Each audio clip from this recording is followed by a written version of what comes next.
It was a Tuesday when they lowered my son Marcus into the ground. 27 years old.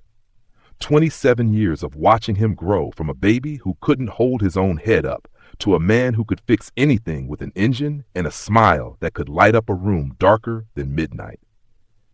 The funeral was at Greater Hope Baptist Church in South Memphis, where I'd been a deacon for 31 years, the same church where I married his mother, Diane, the same church where we baptized Marcus when he was 8 months old.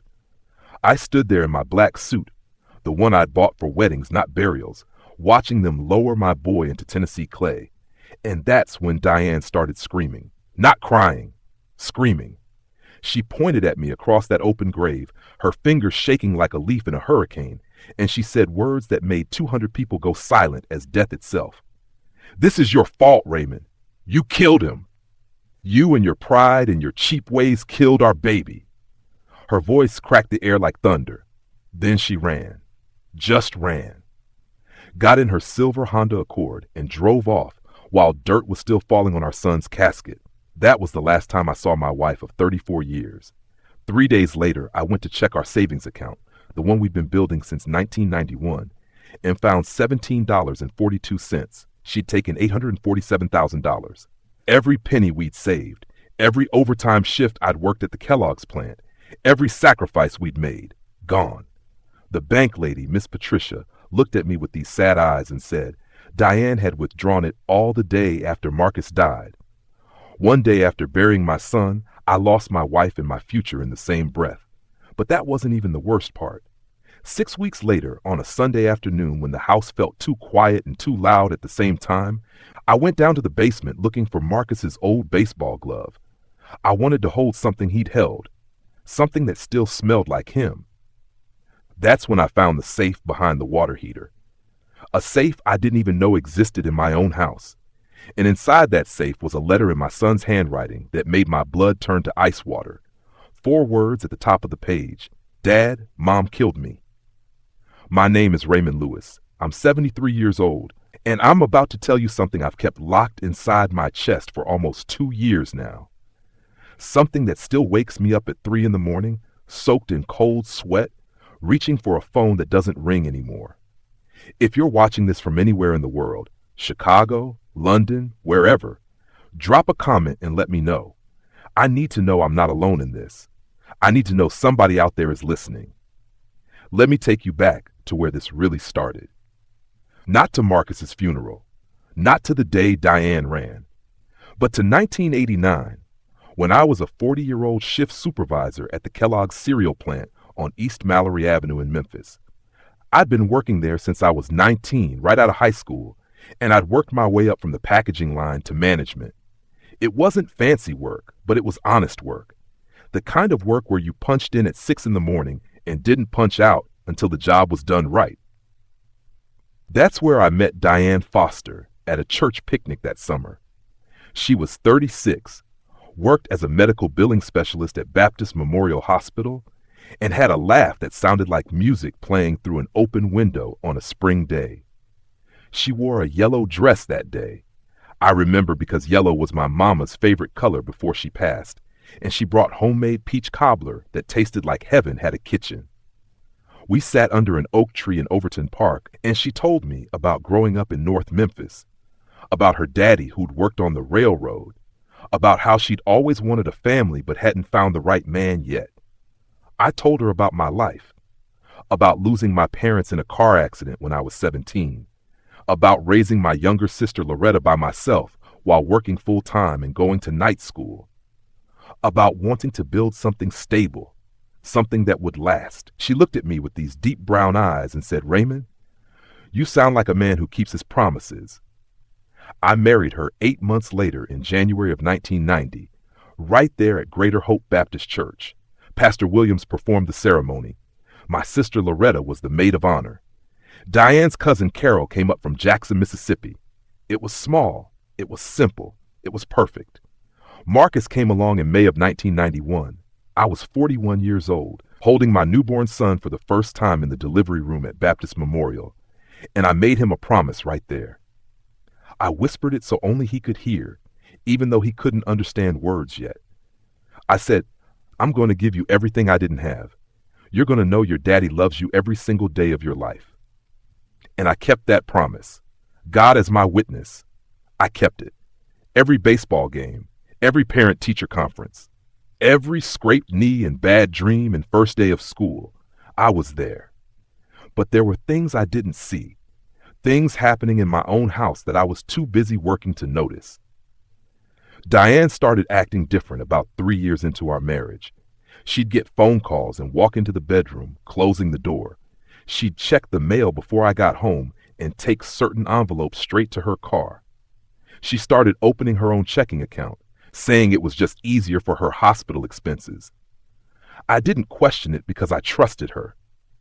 Because when you love somebody, you give them room to breathe. At least that's what I thought love meant back then. By the time Marcus turned 10 in 2001, we'd saved up almost $200,000. I was working double shifts, picking up overtime whenever they offered it. Diane was pulling in good money at the hospital. We weren't rich, but we were building something.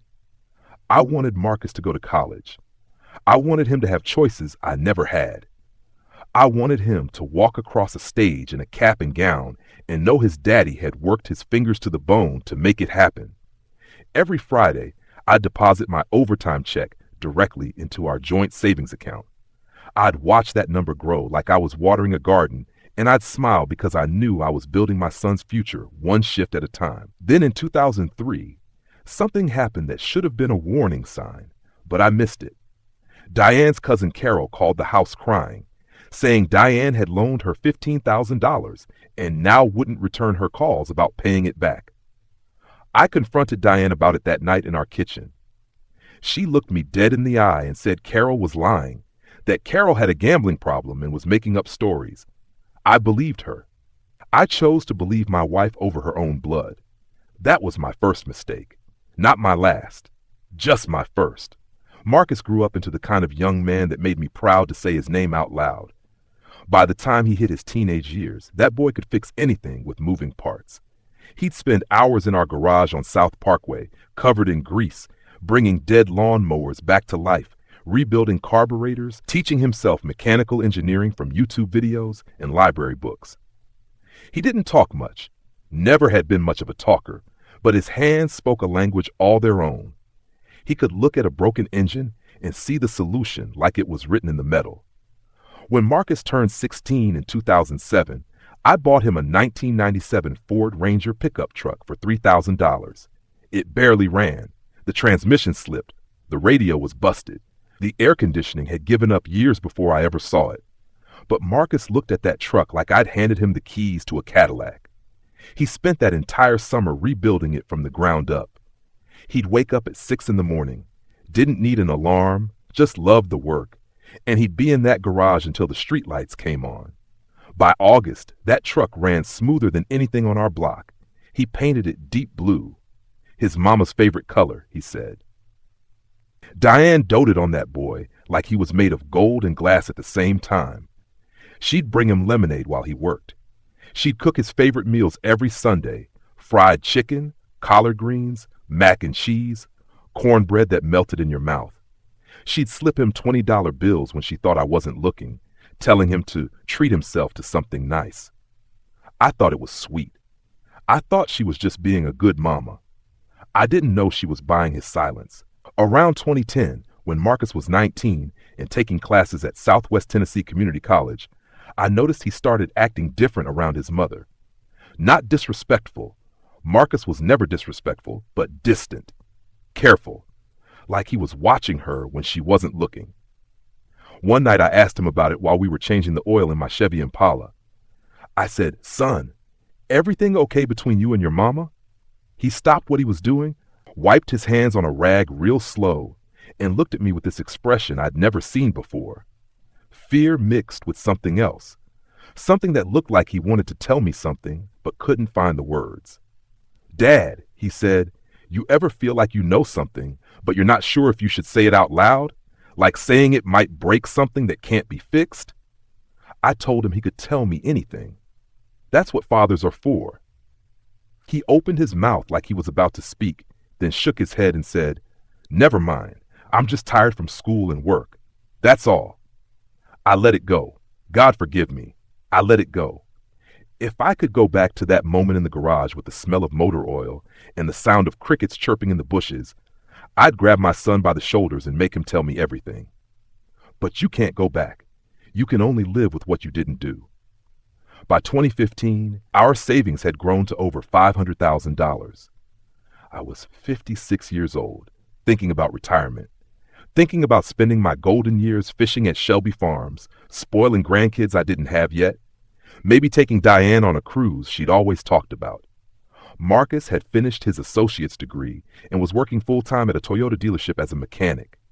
He was making good money, still living at home to save up for his own place. Everything looked perfect from the outside. We were the family other families pointed to and said, "See, that's how you do it. That's how you build something that lasts."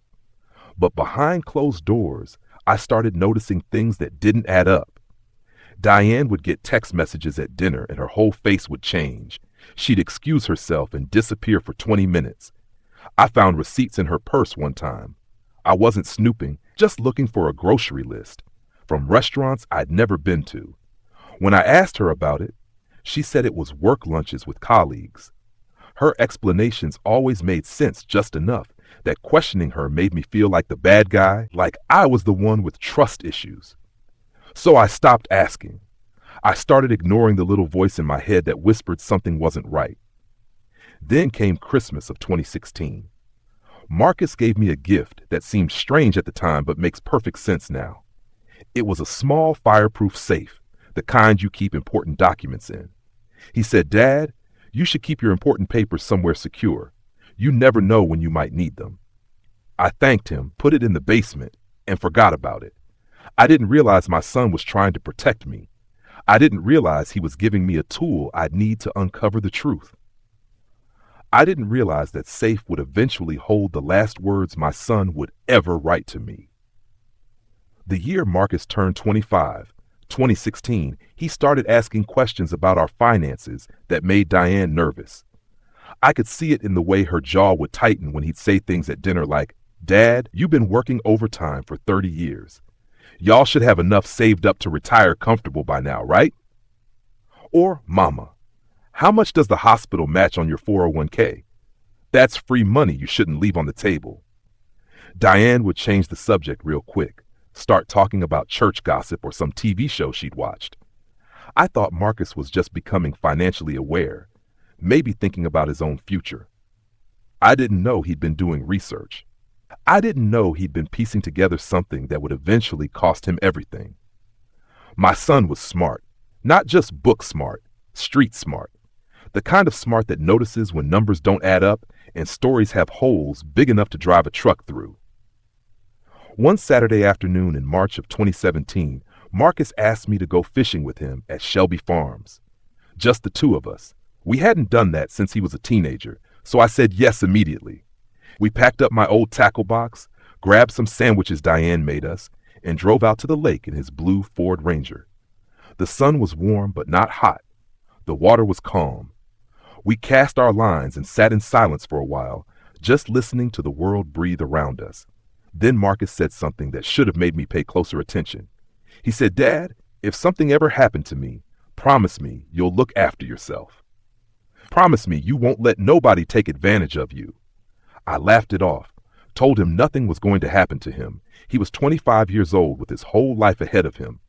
But he didn't laugh. He looked at me with those serious eyes, my eyes, the same eyes I saw in the mirror every morning, and said, "I'm serious, Dad. Some people ain't who they seem to be, even people close to you." I asked him what he meant by that. Who was he talking about? He reeled in his line real slow, stared at the water like it held answers, and said, "Just promise me, Dad, if something happens, you'll dig deeper. You'll ask questions. You'll look in places you might not think to look." I promised him. Right there on the bank of that lake with the sun starting to set and the fish not biting, I promised my son I'd look out for myself. I just didn't know I was making a promise to a young man who already knew he might not be around to see me keep it. The weeks after that fishing trip, Marcus started spending more time at home. More time in the basement, specifically. I'd hear him down there late at night, moving things around. I asked him once what he was doing down there at midnight on a Tuesday. He said he was organizing old boxes, going through memories. I thought he was feeling nostalgic. I thought maybe he was finally thinking about moving out and wanted to sort through his childhood stuff. I didn't know he was hiding evidence. I didn't know he was building a case against his own mother. Diane started acting even stranger around that time. She'd snap at Marcus over little things, leaving a dish in the sink, coming home past 10 at night, using too much hot water in the shower, things she'd never cared about before. One night in April, I heard them arguing in the kitchen. I was in the living room watching the news, but their voices carried. Marcus said something like, "I know what you've been doing. I have proof." Diane's voice went cold as January ice. She said, "You don't know anything, Marcus, and if you're smart, you'll keep your mouth shut." I should have walked in that kitchen right then. I should have demanded to know what they were talking about. But I convinced myself it was just mother-son tension. Every family has it. Every kid thinks they know more than their parents at 25. I told myself it would blow over. I told myself a lot of things that turned out to be lies I was feeding myself, so I wouldn't have to face a truth I wasn't ready for. That May, Marcus came to me and said he wanted to move out, get his own apartment, start his own life. I was proud but sad at the same time, the way every father feels when his son becomes his own man. We looked at apartments together on weekends. He found a decent one-bedroom in Midtown Memphis for $750 a month. We were supposed to sign the lease on June 10th, 2017. He was supposed to move out by the end of June. He never made it. On June 3rd, 2017, I got a phone call that stopped my heart. The call came at 2:47 in the afternoon on a Saturday. I remember the exact time because I was watching the clock at work, counting down the minutes until my shift ended at 3. The plant floor supervisor, a young woman named Jessica, came running up to me with a phone in her hand and her face looking like she'd seen death itself. She said, "Raymond, you need to take this call. It's Baptist Memorial Hospital." My first thought was Diane. Something happened to Diane. I grabbed that phone with shaking hands and a nurse said words that didn't make sense at first. "Mr. Lewis, this is Nurse Thompson from Baptist Memorial Emergency Department. Your son Marcus Lewis was brought in about an hour ago. You need to come now." I asked what happened. She said she couldn't give details over the phone, but I needed to come immediately. The way she said immediately made my legs go weak. I drove to that hospital doing 80 miles an hour in a 65 zone, praying out loud in my truck, making deals with God I had no business making. Take me instead. Take anything you want from me, but don't take my boy. I called Diane 17 times. She didn't answer. Not once. I left voicemails that started out calm and ended up with me screaming into the phone, "Our son is in the hospital. Where are you?" I got to Baptist Memorial, ran through the emergency room doors, and told them I was Marcus Lewis's father. They took me to a small room with a couch and a box of tissues on a table. That's when I knew. Rooms like that are where they take you to break your heart in private. Dr. Patel came in, young Indian man, probably 30 years old, wearing scrubs with coffee stains on them. He sat down across from me and said, "Mr. Lewis, I'm very sorry. We did everything we could, but Marcus didn't make it. He died at 1:33 this afternoon." The room started spinning. I heard myself asking how. "What happened? Tell me what happened to my son." Dr. Patel said Marcus had been found unconscious in his truck in the parking lot of a Kroger grocery store on Poplar Avenue. Witnesses said he'd been sitting in the driver's seat with the engine running, then suddenly slumped over the steering wheel. By the time paramedics arrived, he was barely breathing. They rushed him to the hospital, but his brain had been without oxygen too long. Cause of death, carbon monoxide poisoning. Accidental, they said. A faulty exhaust system in his truck had been leaking deadly fumes into the cabin. I couldn't breathe, couldn't think. I asked to see him. They took me to a room where my son was lying on a table covered with a white sheet up to his chest. His eyes were closed. His face looked peaceful, like he was sleeping after a long day working on engines. I touched his hand. It was still warm. I broke down right there, collapsed onto his chest, and sobbed like a child. I kept saying, "I'm sorry, son. I'm sorry I didn't protect you. I'm sorry. I stayed with him for 2 hours until they made me leave. Diane finally showed up at the hospital at 6 o'clock that evening, 4 hours after our son died. Her eyes were red, but not from crying, from anger. She stormed into the waiting room where I was sitting in shock, staring at my hands, and she started screaming at me. This is your fault. You made him work on that truck. You encouraged him to fix things instead of just buying new. Your cheap ways killed our baby. People in the waiting room stared. Security guards started moving toward us. I just sat there and took it because part of me believed her. Part of me thought maybe she was right. The funeral was 4 days later. Those 4 days were a blur of phone calls, arrangements, picking out a casket, writing an obituary, calling his friends from work and school. Diane barely spoke to me. She slept in the guest room. She planned the funeral without asking my input. She chose the flowers, the songs, the pallbearers. When I tried to help, she'd say, "You've done enough, Raymond. Just stay out of my way." At the funeral, standing over my son's grave, listening to Diane scream that I killed him, watching her run to her car and disappear from my life, that's when something inside me broke in a way I didn't know a person could break and still keep breathing. I thought losing my parents at 17 was the worst pain I'd ever feel. I was wrong. Burying your child is a pain that has no name. It's a weight that never lifts. It's a wound that never closes. 3 days after the funeral, on a Thursday morning, I went to our bank to get money for Marcus's headstone. That's when Miss Patricia, the bank manager who'd known me for 15 years, asked me to step into her office. She closed the door, looked at me with those sad eyes, and said, "Raymond, I'm so sorry about Marcus, and I'm sorry to add to your pain, but I need to tell you something about your account." She pulled up the records on her computer screen and turned the monitor so I could see. Our savings account, the one that had $847,000 in it the day Marcus died, now had $17.42. For a full minute, I just stared at that computer screen like it was written in a foreign language. The numbers didn't make sense, couldn't make sense. Miss Patricia printed out the transaction history with her hands shaking slightly.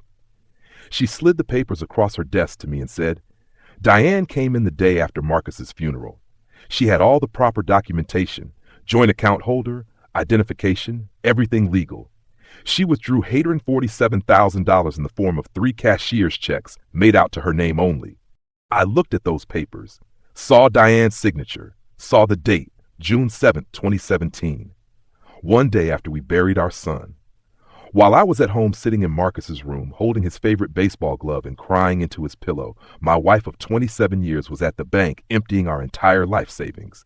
Every shift I'd worked, every dollar we'd saved, every dream we'd built, gone. Miss Patricia was talking, saying something about how, since it was a joint account, it was completely legal, there was nothing the bank could do. She was so sorry. But I couldn't hear her anymore. There was a ringing in my ears like a church bell that wouldn't stop. I drove home in a daze, pulled into our driveway on South Parkway, the house I'd been paying a mortgage on for 23 years, and just sat in my truck for an hour. Neighbors walked by. Mrs. Chin from next door waved at me. I didn't wave back. I couldn't move. I kept thinking about all those Friday nights depositing my overtime checks. All those times Diane said we were building something together. All those conversations about retirement and traveling and spoiling grandkids someday. All of it was built on sand. All of it washed away with 3 cashier's checks. When I finally went inside the house, it felt different. Empty in a way that had nothing to do with Marcus being gone. I walked through the rooms looking for any sign of Diane. Her closet was half empty. She'd taken her nice clothes, left the everyday stuff. Her jewelry box was gone. The photos of just her and Marcus were missing from the walls, but the family photos with all 3 of us were still there. Like she was erasing herself, but leaving evidence she'd existed. I checked the garage. Her silver Honda Accord was gone, but there was an oil stain on the concrete where she used to park it. Even her car left a mark. Even her car said goodbye better than she did. I tried calling her cell phone. Disconnected. I called her job at Baptist Memorial Hospital. They said she'd quit 2 weeks before Marcus died. 2 weeks. She'd been planning this. I called her cousin Carol in Jackson, Mississippi, the same Carol who'd accused Diane of stealing $15,000 back in 2003. Carol answered on the first ring and said, "Raymond, I've been waiting for you to call. I'm so sorry about Marcus, and I'm sorry to say this, but I tried to warn you about Diane years ago. That woman has been running scams since we were teenagers. She's done this to 3 other men before you." 3 other men. I sat down on my kitchen floor, still holding the phone, and Carol told me everything. How Diane had married a man in Atlanta in 1982, had a child with him, emptied his bank account, and disappeared. How she'd done the same thing to a man in Birmingham in 1985. How there was a 3rd man in Little Rock in 1987 who'd filed a police report but never pressed charges because Diane had threatened to accuse him of abuse. Carol said she picks good men, honest men, men who work hard and save money and trust their wives. Then she bleeds them dry and vanishes. I tried to tell you in 2003, but she convinced you I was crazy.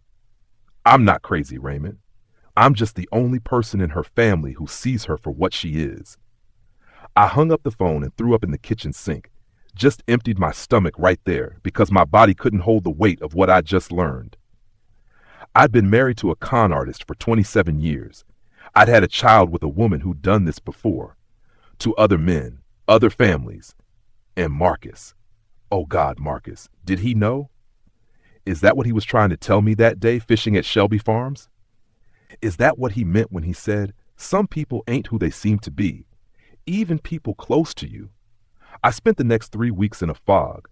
I went to work because I had to, couldn't afford to lose my job since I had no savings anymore, but I was a ghost walking through the plant.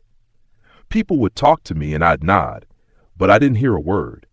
I'd come home to that empty house and sit in the dark, not bothering to turn on lights, eating cold food straight from cans because cooking felt like too much effort. My sister Loretta came by almost every day bringing food I didn't eat, sitting with me in silence because there were no words for what I was going through. On a Sunday afternoon, 6 weeks after Marcus's funeral, July 16th, 2017, I woke up from a nightmare about my son. In the dream, he was trying to tell me something, but every time he opened his mouth, water came out instead of words. I woke up gasping, drenched in sweat, and I knew I needed to do something with my hands or I'd go crazy. I decided to clean out the basement, start sorting through Marcus's childhood things, maybe donate some stuff to Goodwill, maybe burn it all. I didn't know. I just knew I couldn't sit still anymore. I went down to the basement with trash bags and boxes, and I started going through old toys, school projects, report cards that said, "Marcus is a pleasure to have in class." I found his first baseball glove, the one I'd been looking for the day I discovered the safe. I held it to my face and breathed in deep, trying to smell him one more time. That's when I noticed the safe behind the water heater. The fireproof safe Marcus had given me for Christmas in 2016, the one I'd forgotten about. I pulled it out from behind the water heater. It was heavy, heavier than it should have been if it was empty. My hands were shaking as I tried the combination lock. I tried Marcus's birthday, 5/15/91. Didn't work. I tried his truck's model year, 1997. Didn't work. I tried my birthday, Diane's birthday, our anniversary. Nothing worked. Then I remembered something Marcus used to say when he was little. Whenever I'd ask him what his favorite number was, he'd say 42, like Jackie Robinson. I tried 4242. The safe clicked open. Inside was a manila envelope with my name written on it in Marcus's handwriting. Under the envelope were stacks of papers, bank statements, printed emails, photographs, receipts, phone records. Documents I didn't understand yet, but would come to know by heart. I pulled out the envelope first. My hands were shaking so bad I could barely open it. Inside was a letter. 4 pages, front and back, written in my son's careful print. At the top of the first page, in capital letters, were the words that stopped my heart. Dad, Mom killed me. I couldn't breathe. Those 4 words, Dad, Mom killed me. They didn't make sense. They couldn't make sense. I read them over and over, maybe 10 times, 20 times, until the letters started blurring together. My son's handwriting, his voice speaking from beyond the grave. I sat down on the cold basement floor with my back against the water heater, and I started reading that letter like it was the last conversation I'd ever had with my boy. Dad, it started. If you're reading this, I'm already gone. I hoped I'd never have to write this. I hoped I was wrong about everything. But I know Mom, and I know what she's capable of, so I'm writing this just in case. I'm so sorry I didn't tell you sooner. I was scared. Scared you wouldn't believe me. Scared of what it would do to you to know the truth about the woman you've loved for almost 30 years. But you deserve to know. You deserve to know who you've been sleeping next to all this time. Marcus went on to explain how it started. How in 2015, when he was 24, he'd borrowed Diane's laptop to print his resume for a job application. The printer wasn't working, so he started troubleshooting, checking settings, looking through files.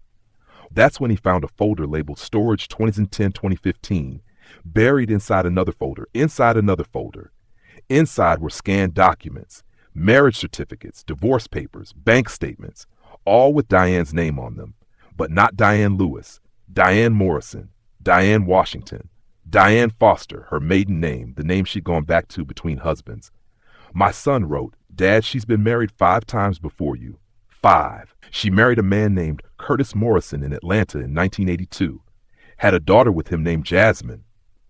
Cleaned out his savings account of $43,000 and disappeared in 1984. Married a man named Robert Washington in Birmingham in 1985. No kids that time. Took $67,000 and left in 1987. There's a 3rd man in Little Rock, a 4th in New Orleans, and a 5th in Dallas. Same pattern every time. Marry a good man. Wait a few years. Get access to the money. Then vanish. I had to stop reading. Had to put the letter down and walk in circles around my basement, breathing hard, trying not to scream. 5 times. She'd done this 5 times before me. I was number 6. I picked up the letter again with hands that wouldn't stop shaking. I didn't want to believe it at first, Marcus continued. I thought maybe there was an explanation. Maybe she was running from abuse. Maybe she had reasons. So I started digging deeper. I created a fake Facebook profile and found her daughter Jasmine Morrison in Atlanta. She's 35 now, Dad. She has kids. Your wife has grandchildren she's never met. I messaged Jasmine, told her I was doing family research. She told me everything. How Diane abandoned her and her father when she was 2 years old. How Curtis spent years trying to find her, but couldn't. How Jasmine grew up thinking her mother was dead until she was 18 and found out the truth. The letter kept going. Page after page of evidence my son had collected. He tracked down 2 of the other ex-husbands. One was dead now. Heart attack in 2009. The other, Robert Washington from Birmingham, was still alive. Marcus had called him, pretended to be a researcher studying marriage fraud. Robert told him everything. How Diane had seemed perfect at first. How she'd slowly isolated him from friends and family. How she'd convinced him to put all their money in a joint account for convenience. How she'd disappeared one Tuesday morning in 1987 while he was at work, taking every penny and leaving a note that said, "You weren't enough." But here's the worst part, Dad, Marcus wrote, and I could feel my heart pounding in my chest like it was trying to escape. I found out she's been planning to leave you since 2014. I found emails between her and a man named Deshaun Miller. They've been having an affair for 4 years. He lives in Houston. She's been sending him money, our money, Dad, the money you worked yourself half to death for. She's been sending it to him a little at a time. $5,000 here, $10,000 there. I found records of over $200,000 sent to him between 2014 and now. I stopped reading again. Stood up, screamed. Actually screamed in my basement loud enough that if anyone had been home next door, they would have called the police. 4 years. While I was working double shifts, while Marcus was going to college, while we were building what I thought was a family, Diane was planning her exit. She was in love with someone else. She was stealing from us to fund a new life with a new man. The letter continued. I confronted her about it 3 weeks ago, Dad. On May 15th, I showed her printouts of the emails, the money transfers, everything. I told her she needed to come clean to you or I would.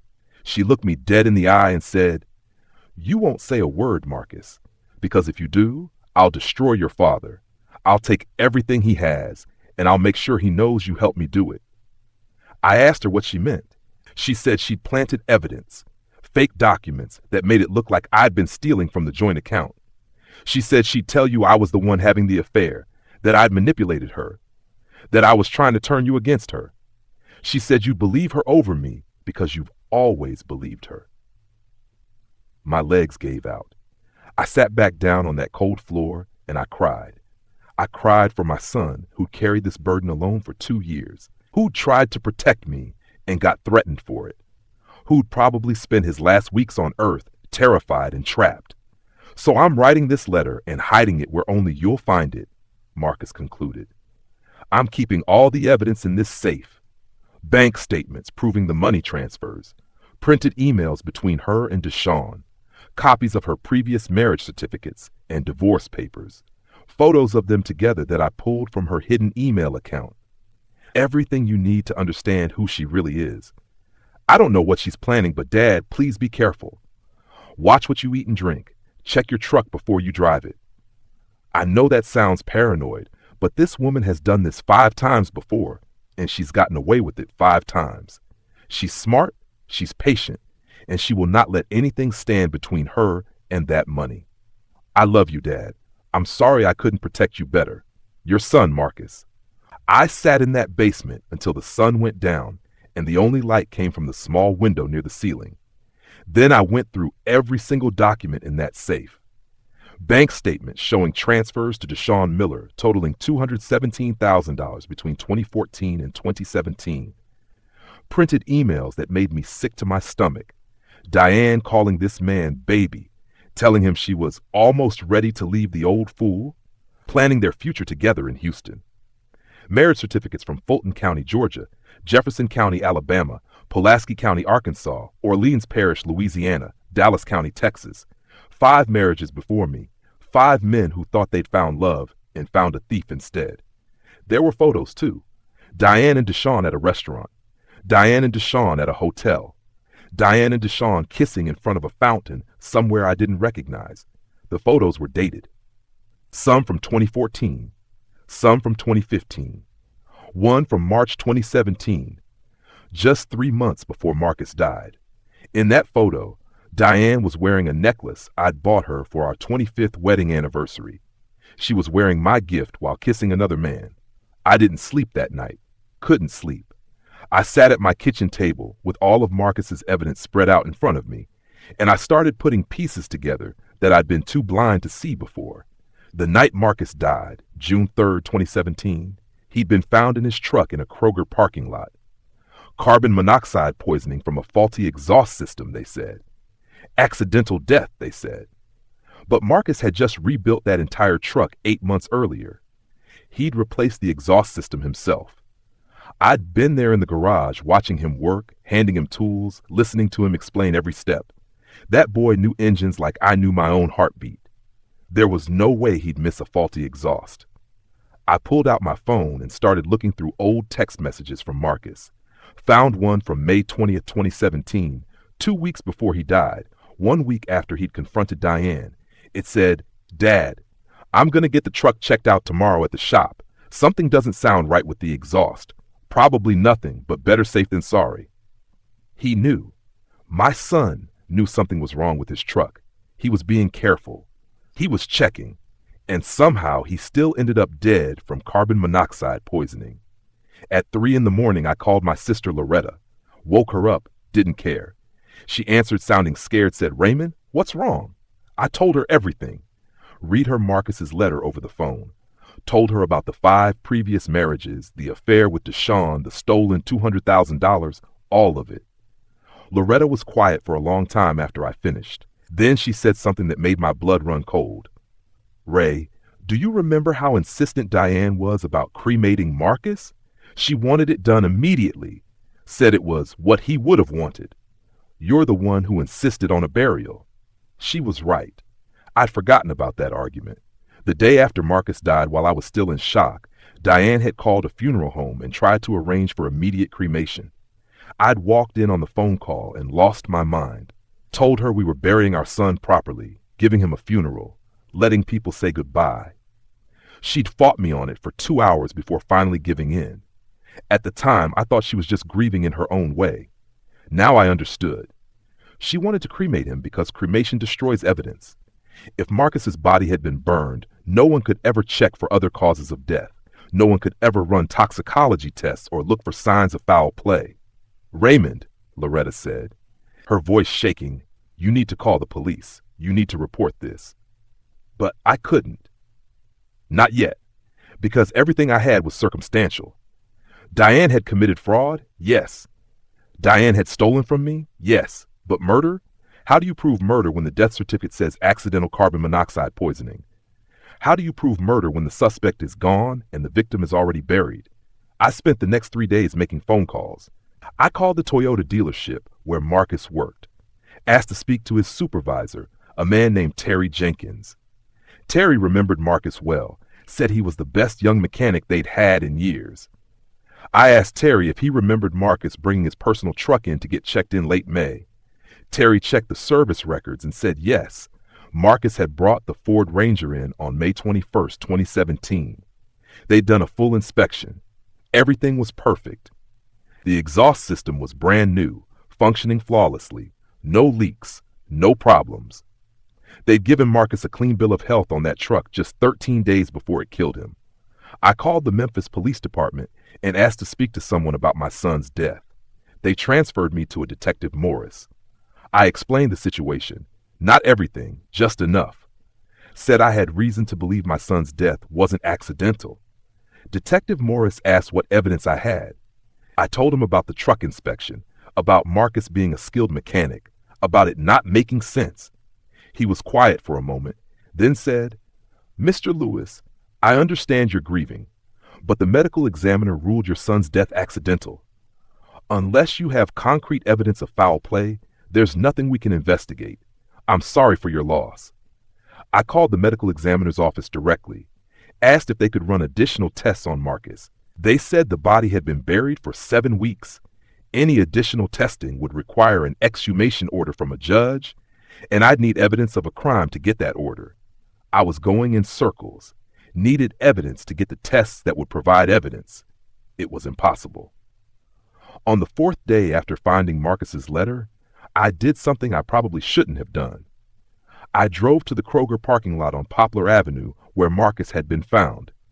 It was a Tuesday afternoon, same day of the week, around the same time. I parked my truck in the spot where witnesses said Marcus's truck had been. I sat there for 2 hours, watching people come and go, trying to understand why would Marcus come to this Kroger. It wasn't close to our house. It wasn't close to his work. There was nothing special about this location, unless he was meeting someone. I went inside the Kroger and asked to speak to a manager. A tired-looking woman named Sharon came to the front. I showed her a photo of Marcus on my phone and asked if she remembered seeing him on June 3rd. She looked at the photo for a long time, then said, I remember him. He was the young man who died in the parking lot.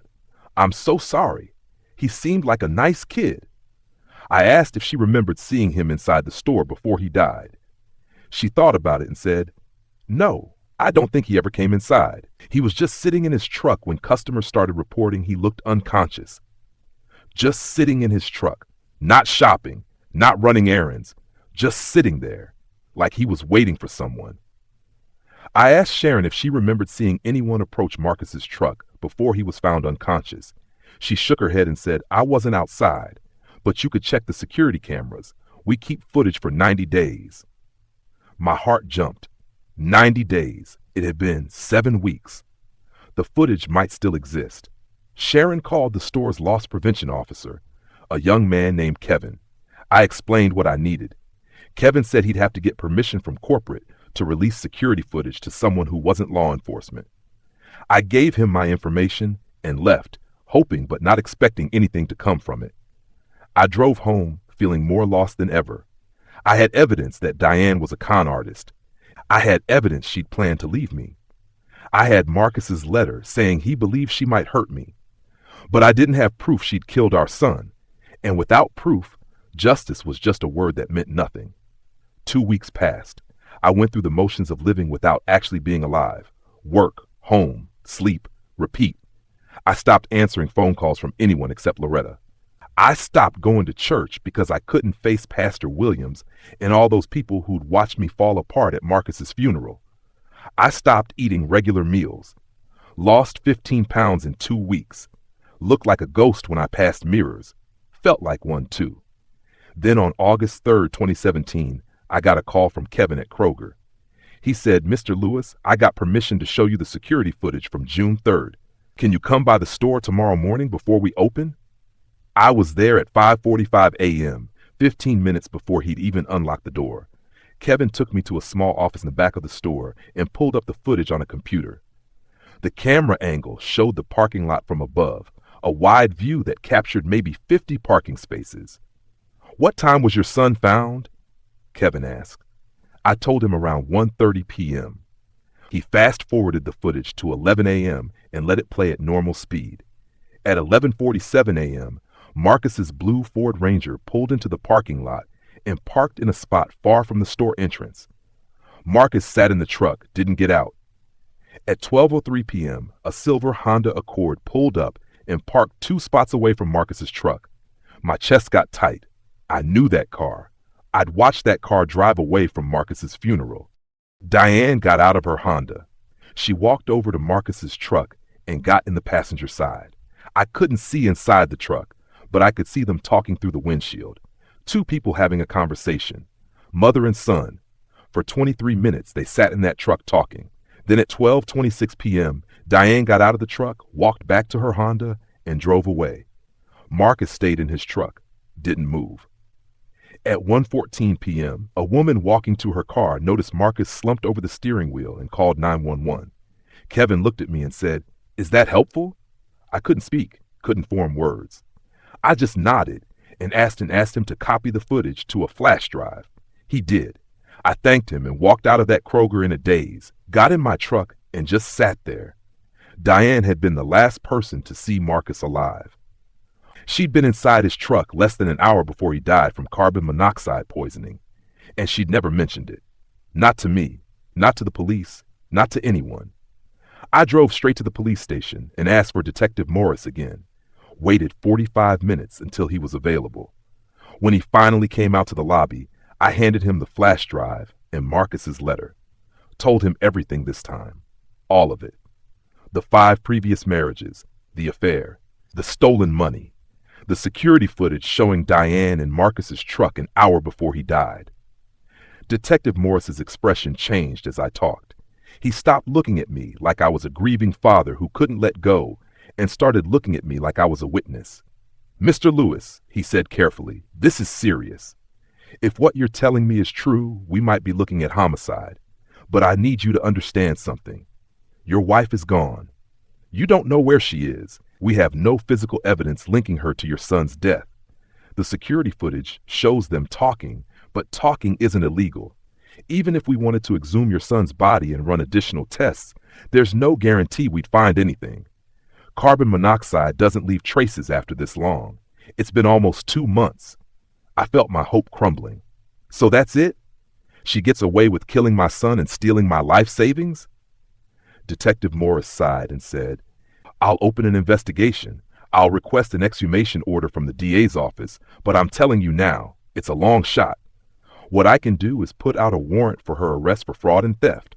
We can look for her, but finding someone who doesn't want to be found, especially someone with experience disappearing, that could take months, years, or never." He took my statement, took copies of everything Marcus had collected, told me he'd be in touch. I left that police station feeling defeated. Justice wasn't coming. Diane was gone. Marcus was dead. I was alone with the truth and nothing to do with it except carry it like a weight that would crush me eventually. I went home and did something I should have done weeks earlier. I went through every inch of my house looking for anything Diane might have left behind. Any clue about where she'd gone. I found a shoebox in the back of her closet with photos I'd never seen before. Photos of her and Deshaun going back years. There was a birthday card from 2016. He'd written, "Can't wait until we're finally together for good. Just one more year, baby." 1 more year from 2016 would have been 2017, the year she left. Under the photos was a receipt from a U-Haul rental in Memphis dated May 28, 2017, 6 days before Marcus died. She'd rented a moving truck. She'd been packing, preparing to leave, and Marcus had been alive trying to stop her. I found a prepaid cell phone hidden inside a winter coat she'd left behind. When I turned it on, there were text messages between her and Deshawn from early June. One from June 4th, the day after Marcus died, said, "It's done. Coming to Houston this weekend. Love you." Deshawn's response, "I'm ready, baby. New life starts now. It's done." Those two words confirmed everything. Marcus hadn't died in an accident. Diane had done something to his truck. Somehow, she'd sabotaged the exhaust system between his inspection on May 21st and his death on June 3rd. She'd made it look like an accident. Then she cleaned out our bank account and run to her lover in Houston with everything we'd built. I gave the prepaid phone and the U-Haul receipt to Detective Morris the next day. He called me 3 days later and said they'd tracked Diane to Houston. She was living with Deshawn Miller in an apartment in the Montrose neighborhood. Houston PD had been contacted. There was a warrant out for her arrest for theft and fraud. They were working on building a case for murder, but it was slow going. Did I want to know when they arrested her? Yes. I wanted to know everything. On August 24th, 2017, almost 3 months after Marcus died, Detective Morris called and said Houston PD had picked up Diane. She'd been arrested at a grocery store, put in handcuffs, read her rights. Deshawn had been there too. They'd arrested him as an accomplice. Both were being extradited back to Tennessee to face charges. Did I want to attend the arraignment? Yes. I wanted to look her in the eye. I sat in that courtroom 2 weeks later and watched Diane walk in wearing an orange jumpsuit and chains on her wrists and ankles. She looked older, tired. When her eyes found me in the gallery, something flickered across her face. Not remorse, not guilt, just anger that she'd been caught. The judge read the charges: theft, fraud, conspiracy to commit fraud. No murder charge yet. The DA said they were still investigating. Diane's lawyer, a slick-looking man in an expensive suit that probably cost more than I made in a month, argued for bail. The judge denied it, citing flight risk. Diane would stay in jail until trial. After the arraignment, the DA, a woman named Sarah Richardson, pulled me aside. She was young, maybe 35, with sharp eyes that looked like they'd seen everything. She said, "Mr. Lewis, I want to be straight with you. We have a strong case for fraud and theft. Your wife is going to prison for that. But murder, that's harder. We've requested exhumation of your son's body to run additional toxicology tests." The judge approved it. "We're looking for anything that might prove foul play. But I need you to prepare yourself for the possibility that we won't find anything. It's been 3.5 months. Evidence degrades." They exhumed Marcus's body on September 15, 2017. I wasn't there. Couldn't be there. The thought of them digging up my son, opening his casket, taking samples, it was too much. Loretta stayed with me that day. We sat in my living room, not talking, just being together while strangers disturbed my child's rest in the name of justice. 2 weeks later, DA Richardson called me. Her voice was different, excited. She said, "Mr. Lewis, we got the toxicology results back. They found traces of sedatives in Marcus's system, specifically Ambien, a lot of it, enough to make him extremely drowsy and confused. The original autopsy didn't test for it because there was no reason to suspect anything other than accidental carbon monoxide poisoning. But we tested for everything this time. Your son was drugged, Mr. Lewis. Someone gave him enough sleeping medication to impair his judgment and motor skills.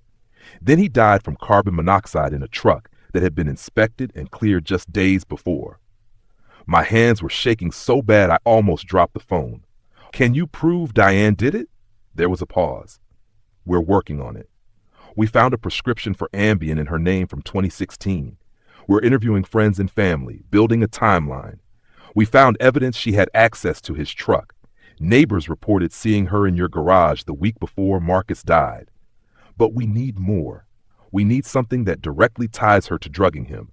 We're hoping she'll make a mistake. Criminals usually do." The trial for fraud and theft started in November 2017. I attended every single day, sat in that courtroom and listened to prosecutors lay out Diane's entire criminal history. They'd found all 5 previous husbands. Well, 4, since one was dead. Curtis Morrison from Atlanta testified via video call, told the jury how Diane had destroyed his life, taken his money, abandoned their daughter. Robert Washington from Birmingham came in person, told a story almost identical to mine. The courtroom was silent as these men described the same pattern, the same tactics, the same devastation. When it was Diane's turn to testify, she took the stand and lied. Smooth as silk, she told the jury I'd been abusive. Said she'd been planning to leave me for years because I controlled all the money, isolated her from friends, threatened her. Said Marcus had helped her escape. Said the money she'd taken was money she'd earned and deserved. Her lawyer painted me as a villain and her as a victim. It was masterful. It was disgusting. It was completely false. But the evidence didn't lie. Bank records showing her transferring money to Deshaun Miller for years, emails planning her escape, photos of her with another man while still married to me, marriage certificates proving she'd done this 5 times before. The jury deliberated for 4 hours and came back with a guilty verdict on all counts. The judge sentenced her to 15 years in prison for fraud and theft. But we still didn't have enough for murder. The murder investigation continued for 8 more months. D.A. Richardson was relentless. She interviewed everyone who'd ever known Diane, tracked down pharmacies, looked for evidence of where Diane might have gotten extra Ambien beyond her own prescription. In April 2018, they caught a break. A pharmacy tech in Memphis came forward and said Diane had approached her in May 2017, asking about sleeping medications, how much would be too much, what would happen if someone took multiple pills. The tech had thought it was weird, but didn't report it. Now she was willing to testify. Then in June 2018, Deshaun Miller made a deal. Facing 10 years as an accomplice to fraud, he agreed to testify against Diane in exchange for a reduced sentence. He told prosecutors everything.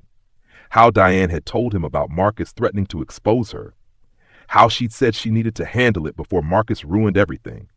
How she'd called Deshaun the day before Marcus died and said, "It's almost over. One more problem to solve, then I'm all yours."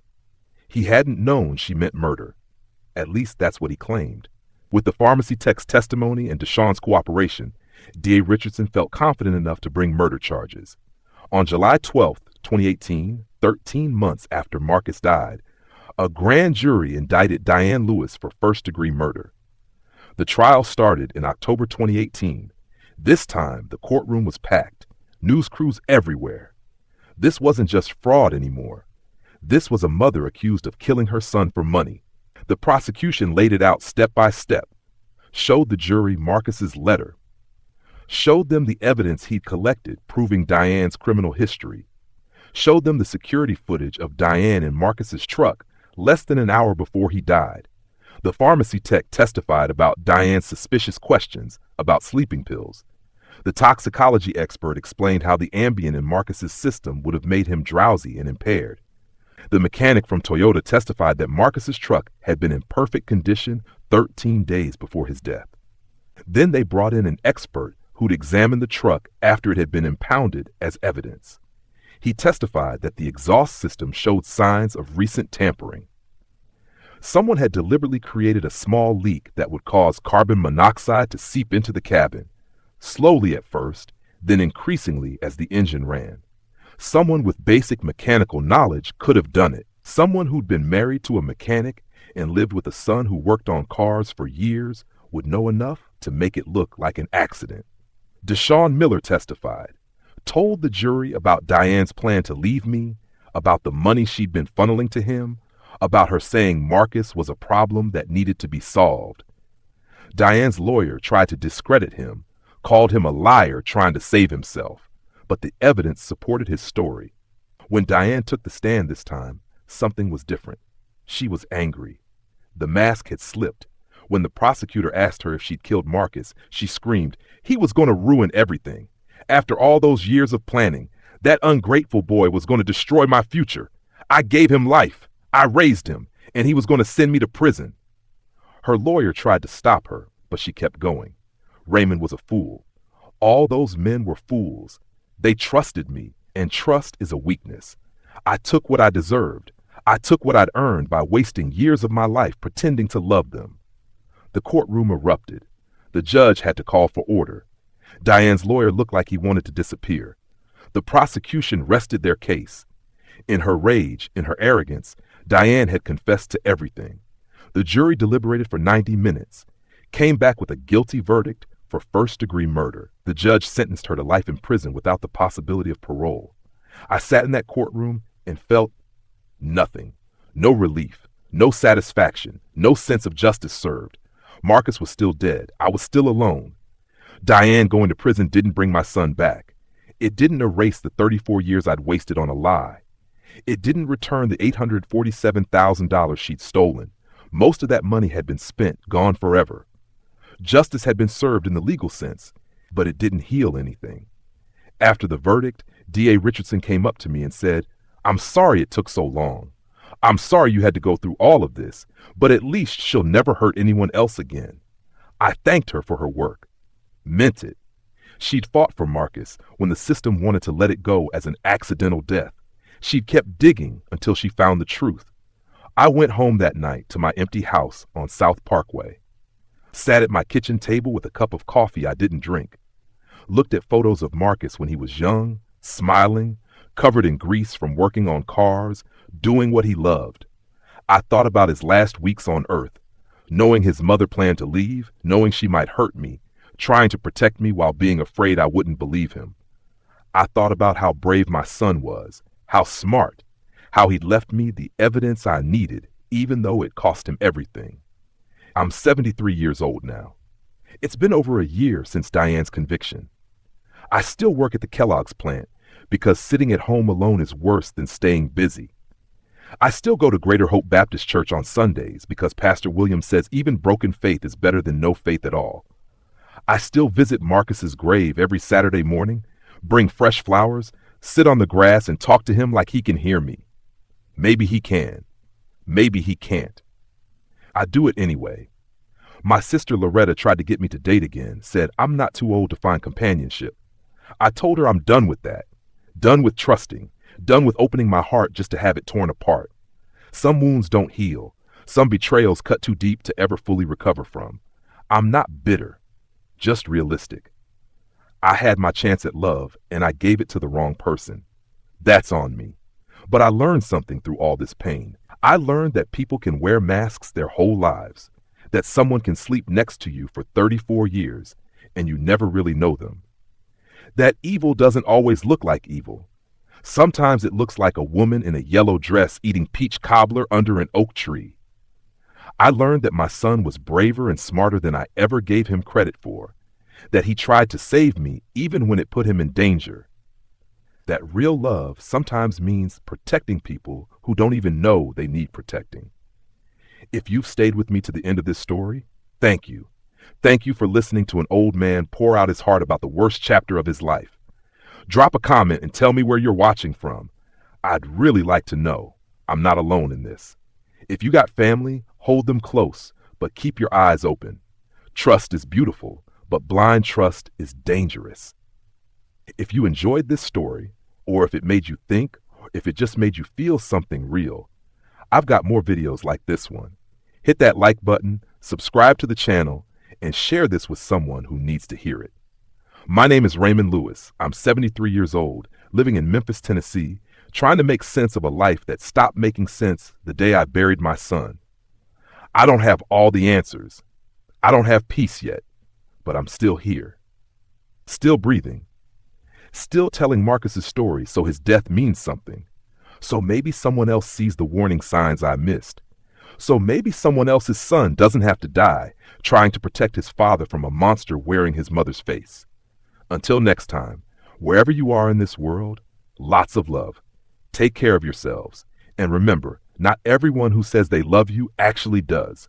Some people just love what you can give them. Learn the difference before it costs you everything.